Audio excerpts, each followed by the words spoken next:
All right, so now what we want to do is we want to make our ship get destroyed by the enemy, and we're going to do that by adding an event. So we've already done this once before. You'll have a little understanding of how to do this.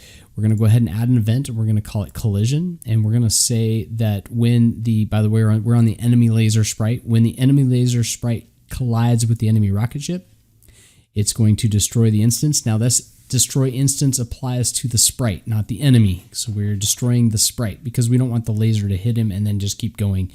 We want it to destroy that instance. And then we also want a sound effect to be played. So what we're going to do is go down here and grab our sounds. There they are. And we want our explosion sound that we had made. There we go.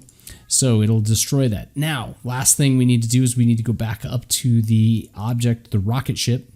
And what we need to do is add an event there. So when the rocket ship collides with the bullet, now we're applying the command to the object rocket ship, by the way. We want to destroy that instance. So we want that instance to just disappear. Okay. So now our ship should disappear and our laser should disappear when it collides with the ship.